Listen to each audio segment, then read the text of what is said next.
Here we are. Welcome to the Super Bowl Sunday edition of your tailgate party. And as always, I'm of course going to ask you to give me some likes. And I'm like, wait a minute.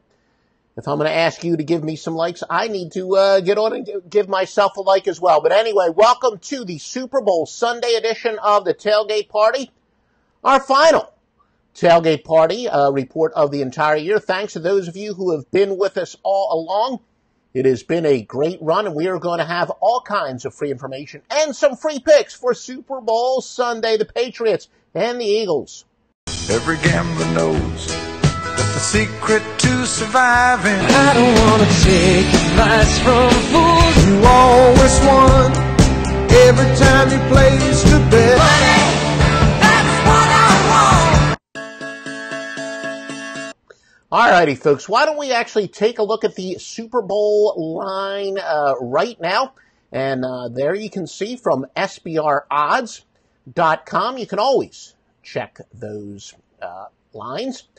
And there you go. Look at my handsome face. So there you can see the live lines. New England, 4.5 point favorite.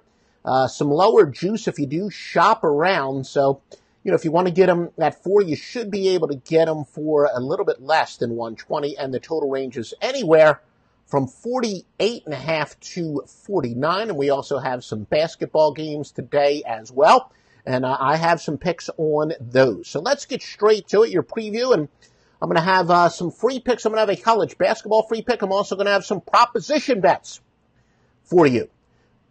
The teams, these are the battle, the two teams with the best against the spread record. Now, of course, that's not shocking for you to get this deep in the playoffs. You're constantly winning, and if you win, you have a much better chance at covering. But, it's not always the battle of the teams with the two best against the spread records. And by the way, yes, feel free to comment. I see Adam Adley says the Eagles will win tonight. I don't know if that prediction's coming from his heart or from his head.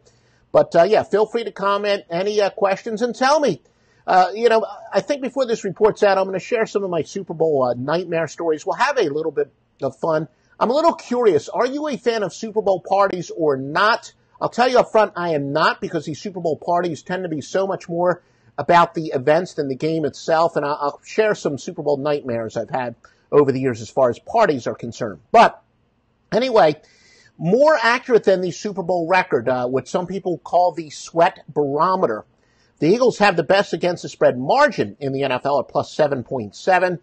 Patriots are only ninth at plus 1.6 points per game. So, again, what that does mean is that when the Patriots are covering, they're covering by small margins. When they fail to cover, they're failing to cover by larger margins. So, again, although these teams have the same against the spread records, they do cover by much different margins, where Philadelphia has been the better team there. Now, how's Philadelphia going to attack this game? Look, they have a tremendous offensive line. The right side of the offensive line was center Jason Kelce, then Brandon Brooks and Lance Johnson, right guard and right tackle. New England's vulnerable to the run. They actually allow teams to get 0.5 more yards per rush than those teams normally allow. So teams do rush above their normal average against New England. And as I said, that's kind of been a myth over the years, where Bill Belichick is considered to be a defensive genius. His teams defensively haven't been all that great. And like I always say, if Tom Brady's your quarterback, easy to be a defensive genius when your quarterback is Tom Brady. But look for Philadelphia. Look, they got that successful 1-2 punch with Ajayi and LeGarrette Blount. And, with LeGarrette, especially the type of physical running back he is, I think he'll benefit from the week off as much as anybody. And I look for Philadelphia, especially on the right side of the line, to run the ball often. And I haven't completed, look, I do have a Wise Guy side and a major play on the total at offshoreinsiders.com. I have some prop bets, and I'm going to give you some free prop bets. The truth is, as soon as I get off with you guys, because all my basketball picks are done, guys and girls. And I thank for those of you young ladies who have chimed in throughout the year. But I'm going to make a couple more proposition bets, and what I will probably be looking at is a lot of Philadelphia over the total as far as number of rushes, maybe even yards. I do think Philadelphia is going to run the ball a lot, and maybe some unders as far as Nick Foles passing and completions. and maybe some overs as far as sacks, because I think both of these defensive coordinators will be rushing the ball a little bit. New England will try to exploit Philadelphia being weak on the left side of the line of scrimmage. The bottom line is Nick Foles truly an elite quarterback, as he certainly looked every time he puts on an Eagle uniform? Not every time, but only once during the regular season. But we know his first tenure here, and he's been great in the playoffs.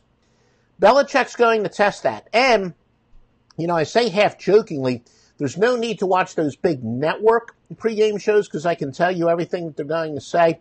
One of those things that's probably already been said a bunch of times, whether you're watching on the NFL Network or, any one of the ESPNs. I think even CBS Sports will be doing a pregame show. And then, the funny thing is, I wake up on Super Bowl morning, I'm not even certain who's televising the game. I believe it is Fox this year, correct? Yeah, on the Fox pregame show, you're going to hear a bunch of so-called experts say, the key for the Eagles, they've got to get a pass rush. If they don't pressure Brady, he will pick you apart. Well, that's kind of true. Jim Schwartz is known for having being one heck of a defensive play caller, but the truth is Philadelphia's only 15th in sacks this year. They've got to pressure Brady. So as much as I know it's going to be a cliche, and all the talking heads are going to say that, there's a certain amount of truth to that. So I think that the Patriots are going to blitz off, and I also think that the Eagles will blitz often. So maybe even some of the sack totals I will look at possibly doing an over.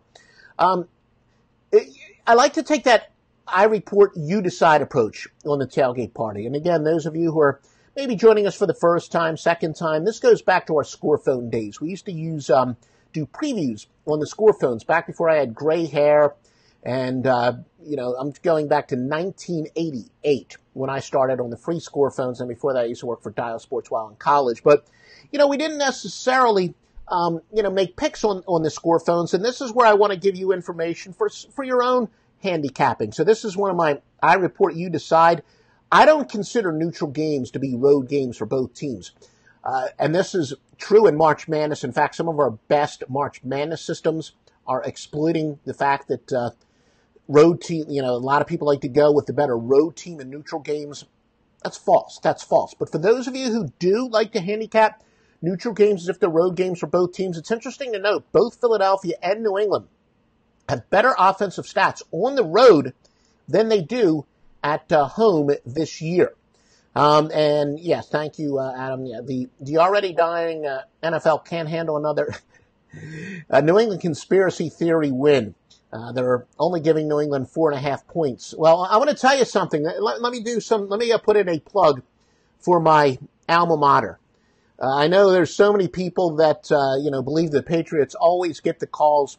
They're not going to get the calls today because the head official is Gene Steratore. He and I share the same alma mater, and we graduated, I think, a year apart. He is the head official from California University of Pennsylvania. Nobody has more integrity than a graduate of California University of Pennsylvania, so throw all those conspiracy theories out. And no, I've checked with people. It was a small school. We had about 3,500 students at the time. It's gotten bigger. Haven't found one person who actually knew him. I guess the consensus, he didn't live that far from campus. He was a commuter. So I've asked a lot of people, did you know this guy? And they're like, no, we don't. But anyway, you've got, a very honorable ref from a great alma mater. So forget about those conspiracy theories about the officials want New England to win. But, so he says, he's liking Philadelphia on that. And just my opinion, that's what we give here, his opinions. But as I said, I also like to give some facts as well for people that do like to handicap road games as neutral games for both teams. Both of these teams' offenses have been better on the road. No question, look, New England's had a pretty easy road here to the playoffs. There have been, some injuries in both conferences. And, in the case of New England avoiding the Steelers is Ben Roethlisberger finally towards the end of his career. This is far and away the best wide receiving core that the Patriots have seen in the playoffs. Obviously, not necessarily the best wide receiving core they've seen and in their long run. It's not like they're going to be caught off guard, but, Alshon Jeffrey matches up well against Malcolm Butler. I think that's going to be the matchup they're going to try to get. Got the nice balance with Zach Ertz as a safety valve, but Really look for Philadelphia to try to exploit that mismatch. Look, I know I said I expect them to run the ball a lot. It's not like I don't expect them to pass the ball at all, and that's a big mismatch they have. Even bigger mismatch, Nelson Aguilar matched up against Eric Rowe. I think that's even a bigger mismatch for Philadelphia. Aguilar's not their go-to guy, but one of the reasons why I will tell you, one of my prop bets is with Nelson Aguilar, as him as the MVP, and I think he was getting like 40-1. Now, I realize when you pick a wide receiver as the MVP, it's a little tough because if the wide receiver is a big game, so does the quarterback. And here you can see how Nick Foles would be the sentimental choice. Again, I say time and time again, when you're talking, it's like horse racing. When you're making a prediction on an MVP or a lot of these prop bets, you're not necessarily going to bet on the guy that, if you're at a Super Bowl party and they put a bunch of names into a hat, and you draw names out of a hat, and you win the pool. If you pick out the Super Bowl MVP, it's not necessarily the guy that you're rooting for, but I think Aguilar at like 40-1 is a tremendous bet indeed, in part because he's got the good matchup, in part because with the 2 weeks, I really think they're going to look for him to click much better with Nick Foles in the practices they did. So he's my best long shot bet, I think, of any of my props is Aguilar to give the MVP. New England, the wide receiver, Dan Amendola, tough matchup against Patrick Robinson. For New England, a big matchup for them is Gronk versus Malcolm Jenkins. Of course, Gronk matches up well against anybody, but Philadelphia has not done well against big physical tight ends. The consensus. Again, some of you will use this for consensus information. Some of you go with the consensus. Some of us believe a little bit more in the contrarian. Nothing overwhelming, but again, I have several consensus sources, offshore, Las Vegas, and some big outlaw. I do know where some of the outlaw money is going, and all my sources have the Eagles anywhere from 52 to a 62% bet.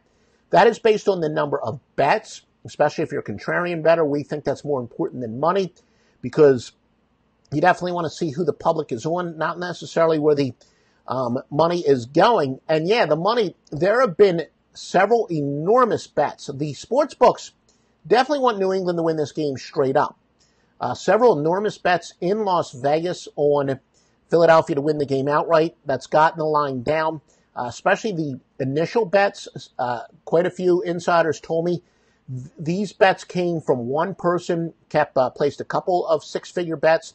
He's known to Las Vegas. He's not necessarily considered to be a sharp person, but look, you can understand why the public might like Philadelphia to win outright. They've overcome a lot of adversity this year. Nick Foles is probably better than a lot of people do think. So, yeah, I can fully understand that, but still, the consensus play is on Philadelphia. Not overwhelming, but definitely across the board as far as Vegas, offshore, and outlaw.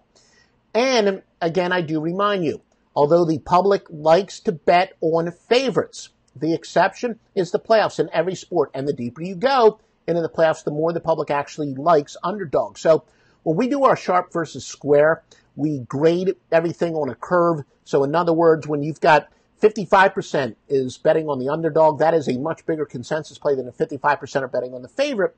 But once you get in the playoffs, now it's almost straight. There is no curve here as far as, my metrics are concerned.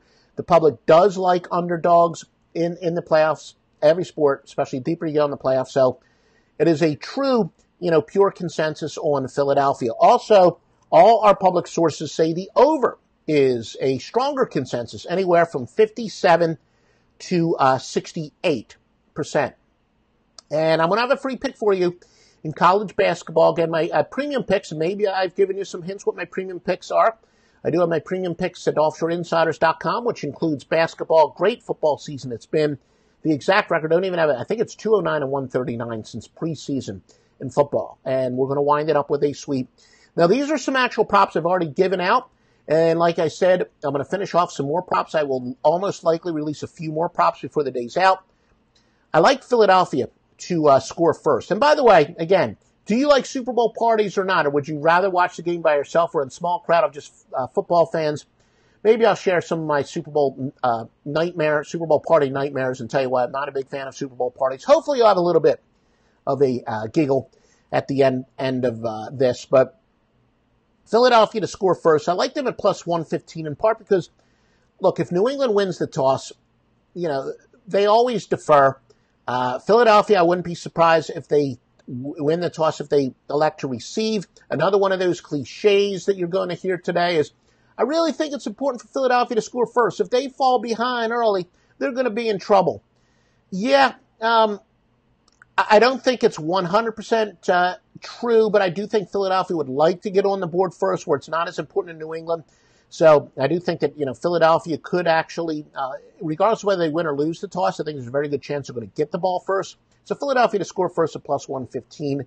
Shortest touchdown under, I usually bet that every Super Bowl because you're going to get a pass interference call, but under 1.5. I also think Philadelphia, they get the ball deep. They're going to constantly run the ball and may get, an inch or two at a time. They're very physical. I think they'll run the ball on the right side of the line, and maybe they got the ball first down and goal from the 5. It'll be second down and goal from the 1. So I do like under 1.5 for the shortest touchdown. Player to score the first touchdown, Ajayi, for some of the reasons I just mentioned, basically. Aguilar, we already talked about that. When I bet him, he was plus 4,000 as a Super Bowl MVP. I'm sure that line has changed a little bit. To score, and of course I like him to score a touchdown if I like him getting the MVP, and he was 160 when I placed it. Brandon Cooks, definitely think that New England is going to try to take the heart out of Philadelphia at some point in this game. Brandon Cooks is their deep threat. I do expect him to score a touchdown. He's only at plus 140. Free pick. I should give you a free against the spread pick. It's one of those that, the winning percentage is only about 54%, but it's about 300 games above 500, something like that. Essentially going with horrible road teams when playing on the road, a very good play. This college basketball. So I do like Illinois plus the 12.5 against Ohio State. Got 3 premium plays at offshoreinsiders.com. All right. Anyway, not as much interaction today. Looks like we do have a decent live crowd and, live audience. And most of our audience, it looks like, winds up watching us, on demand, whether it's we do send this to YouTube and I send it to Periscope. But, not quite as much interaction as we have on previous shows. But, all right, yeah, we've had larger live audiences, too, as I see. So, let me share some of my Super Bowl party stories. Well, I'm not really a big fan of Super Bowl parties.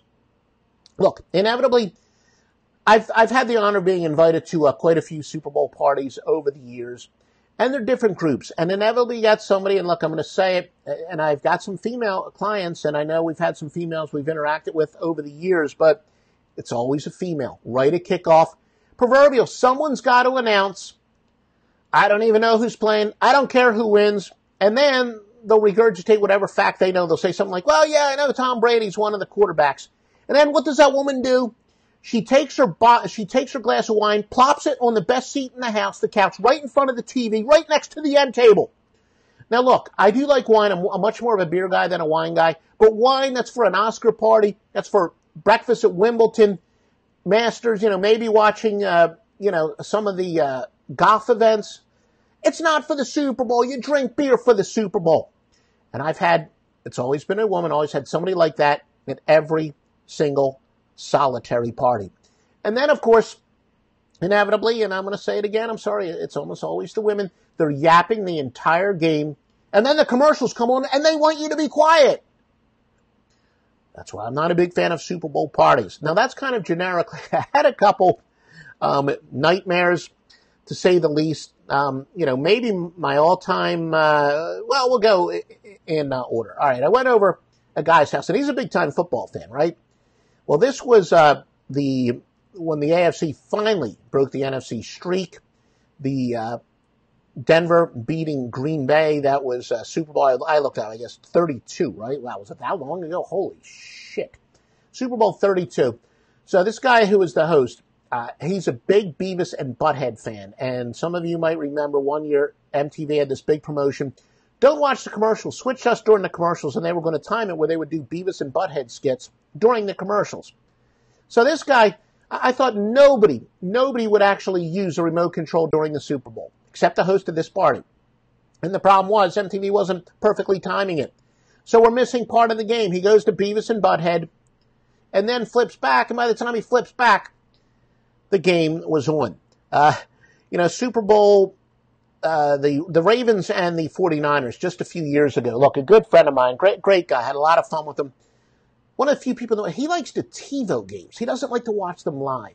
And even in the Super Bowl, he's got a little gathering, all guys, all football fans over his house. Super Bowl kicks off. We're not even watching it. We're watching some concert on demand.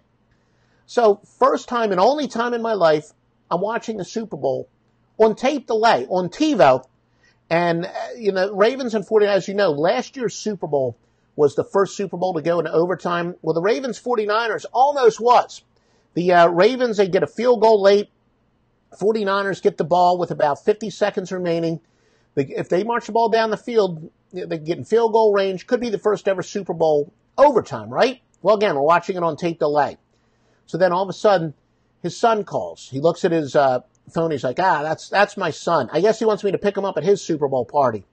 So I'm like, all right, I guess we know this game's not going into overtime, is it? And, of course, everyone at the party says, great. So, again. And then, maybe the granddaddy of them all. Look, we all have our least favorite ex. Yeah, I definitely have mine. This actually, I had just gotten a projection TV. This was many years ago, Super Bowl 20, whatever it was, like 1993. The first Buffalo, the Buffalo and Cowboys Super Bowl that was at the Rose Bowl.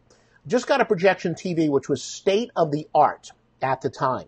Like, all I want to do is watch the Super Bowl at home. We can have a small crowd if you want. She's like, no. My friend, her husband, he's a manager at Stooges, which is a sports bar in Atlanta. It's still around. I think it's been around for 40 years. And they're renting some projection TVs. Again, well, I should say it was just a bar. Sports bars weren't even that big back then. They rented a couple big projection TVs, and they're having a party there. And my friend, she made sure she got us great seats. Best seats in the house, she told me. So we go there. The seats, they're all the way in the back. It was what do you call it? Like stadium seating. We're in the back, in the corner. Worst seats in the house. They pack us in like sardines. And then 3 plays into the game, I'm there with one of her relatives, who's a good friend of mine. He screams at the TV, 3rd play of the game, straight out of a B movie. This big, fat redneck in front of us, says, and my buddy says something like, you stupid ass, or something like that. He's talking about the TV. Big fat dude in front of us turns around like, what did you call me? He's like, dude. And even I said, he's talking about the game itself. So the guy gives a stare down and then turns around. Of course, I look at that ex. Well, she wasn't an ex at the time. I looked at the girlfriend at the time, and she just wanted to hide. Of course, I always had a weak bladder even when I was young, and it was a tough trip to get to the bathroom, all that other stuff. So all in all, don't like Super Bowl parties. I don't even know. I have a couple friends that talked about, one guy actually invited himself over today. And, sorry, I was supposed to put my little overlays here. Make sure you do follow me on Twitter and at Offshore Insider. We're going to have free picks. I know this is my last Facebook Live here. We're going to be doing a basketball show. Troy West and I, we're going to record it every Monday and Friday. We're going to take a look at some situations over the next couple days. So make sure you catch them, and certainly follow me on Twitter, where I do some stuff on my own channel, give out free picks and all that and more. But thank you, everybody who's joined us this year on our tailgate party. And, thank you to everyone who watched it live, and hopefully a lot more people watching on the rebroadcast. And I'll be doing a lot more stuff with SBR. As I said, we already have a twice-a-week basketball thing scheduled. And make sure you follow me on Twitter at Offshore Insider. And visit me at offshoreinsiders.com for my premium picks. And we'll talk about, a lot of time between now and next football season. Hopefully we'll do some stuff with football-wise with SBR next season. Best of luck on the Super Bowl. You want the side and total winner? offshoreinsiders.com.